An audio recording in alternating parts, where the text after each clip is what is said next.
Bryson DeChambeau's back at it after the desert dud against the dude, Brooks Koepka. Bryson's 7th in the world, 1 win in 2021. Memorable. He went lake hopping at Bay Hill. Just turned 28. It's impressive. 8 career wins, including the U.S. Open. The Ryder Cup, huge for Bryson, helped the U.S. rout the Euros and, in the process, stop the wave of negativity that had been bearing down on him. Rex Hoggard, covering the hero in the Bahamas, and he has more on Bryson. Rex?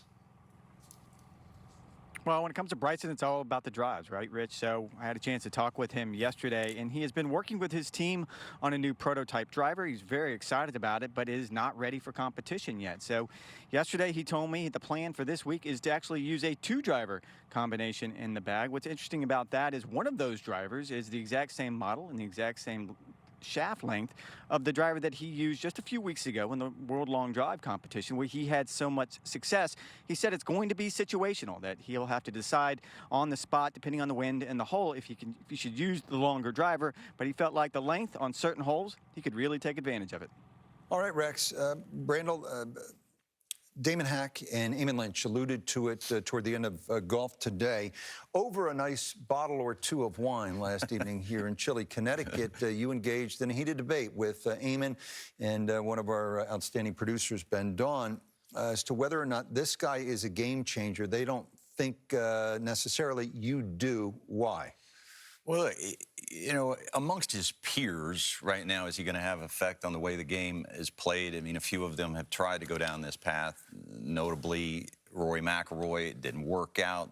Dustin Johnson, you've seen video of him. Certainly he didn't bring that to the table, that kind of speed at tour events. You see Tony Finau on social media doing it, but they don't bring it to tour events. But I promise you, collegiate players, high school players, junior players, they are watching, and they are very much aware of the patterns that lead to the power that he's created. 118 miles an hour was his clubhead speed in 2019.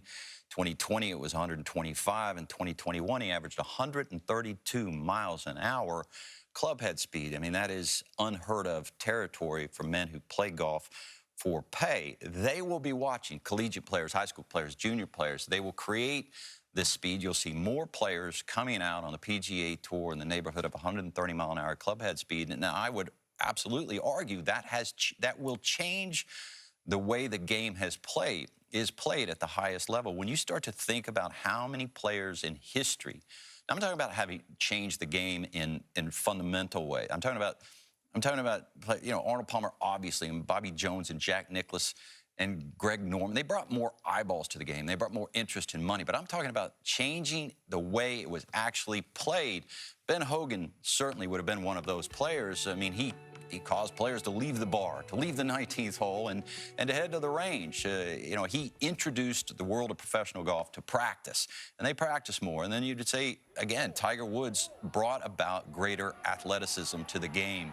You know, you could say Gary Player maybe contributed to that, or Greg Norman, but by and large, it was Tiger Woods. And you could say the parallels are drawn also to Mickey Wright and Babe Zaharias in the ladies' game in that way, in terms of practicing, in terms of bringing athleticism to the game. But there's been very few players that have changed the way the professional game has been played. And Bryson DeChambeau, I think, and this is, again, along the lines of, I would argue that teaching has gotten markedly better because they're able to see clearer and know and not guess. And his growth in clubhead speed has been well documented. And people who are going to play, not people who are trying to hit long drives, certainly they're watching and paying attention, but people who are going to play the game are watching. Different question, because I don't necessarily disagree with you, but world ranking says Morikawa's the better player. But just you look over the next 3-year window, who's going to be the better player? This guy, DeChambeau, or Morikawa, and why? You know, look, I'd go with Morikawa. You know, the way you separate yourself is with iron play. Certainly, Bryson DeChambeau has to win to change the game. He's not going to change the game if he doesn't carry on winning. He's won 5 consecutive years on the PGA Tour. It was the fact that he was leading that made the drive on number 6 at Arnold Palmer Invitational so compelling. It was the fact that he was in the Ryder Cup that made the drive on the 5th hole at Whistling Straits so interesting. And it was the fact that he changed his game that made the U.S. Open win so unbelievably compelling to watch, to see somebody hit drives like that. But if he doesn't carry on winning, it'll just be a sideshow, and really it won't get the fanfare that I think is due to it. But by and large, it's iron play. It's what separated Hogan. It's what separated Jack. It's what separated Tiger. It's what separated Colin Morikawa. And the one thing that Bryson DeChambeau has not been able to do just yet, and the same thing was true with Phil Mickelson, when they go chase speed, you're elevating. You got to extend and rotate. It's not the same play to trap irons where you get down here and get a hollow body. Phil's iron game fell off appreciably when he went to chase speed. Bryson DeChambeau's iron game has fallen off appreciably when he chases speed. You get away with it because you have shorter irons into the green and they're coming in higher and stopping quicker, but you still need to hit better irons than Bryson DeChambeau has hit to win prolifically on the PGA Tour.